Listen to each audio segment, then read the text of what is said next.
मृत्यु जीवन का अंतिम और अटल सत्य है जिसे कोई टाल नहीं सकता है।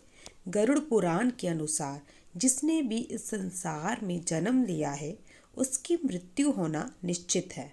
हिंदू धर्म में मृत्यु के बाद अंतिम संस्कार किया जाता है जिससे जुड़े कई नियम हैं।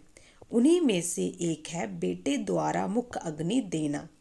हिंदू धर्म की परंपरा के अनुसार घर के किसी भी सदस्य की मृत्यु पर उन्हें सिर्फ बेटा या घर का लड़का ही मुख्य अग्नि दे सकता है।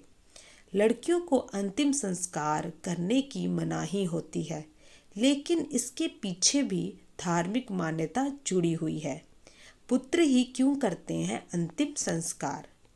हिंदू धर्म में अंतिम संस्कार वंश परंपरा का एक हिस्सा है और चूंकि पुत्री विवाह के बाद दूसरे परिवार का हिस्सा हो जाती है, इसलिए उनके द्वारा मृतक को मुख्य अग्नि नहीं दी जाती है। हालांकि अगर परिवार में कोई पुत्र या बड़ा ना हो तो इस स्थिति में लड़कियां भी अंतिम संस्कार की प्रक्रिया निभाती है। मृत्यु के बाद परिवार के सदस्य पितृ बन जाते हैं और किसी भी सदस्य के अंतिम संस्कार में वंश की भागीदारी होनी अनिवार्य होता है। इसलिए पुत्र द्वारा मृत व्यक्ति का अंतिम संस्कार किया जाता है। यह है धार्मिक मान्यता। शास्त्रों द्वारा बताया गया है कि पुत्र शब्द 2 अक्षरों से मिलकर बना है। पु यानी नरक और त्र यानी कि त्राण।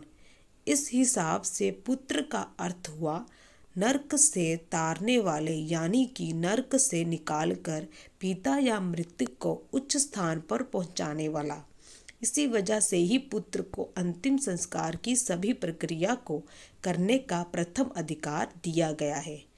वहीं इसके पीछे दूसरा कारण यह भी है कि जिस प्रकार लड़की लक्ष्मी स्वरूपा होती है, वैसे ही पुत्र को विष्णु तत्व माना जाता है।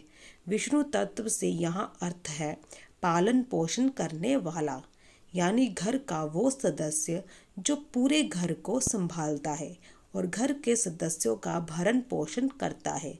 हालांकि अब इस जिम्मेदारी को लड़कियां भी उठाने में पूरी तरह सक्षम हैं। आज के दौर में लड़कियां भी अंतिम संस्कार करती हैं और किसी बड़े की मृत्यु के बाद पूरे घर की जिम्मेदारी को पूरा करती हैं।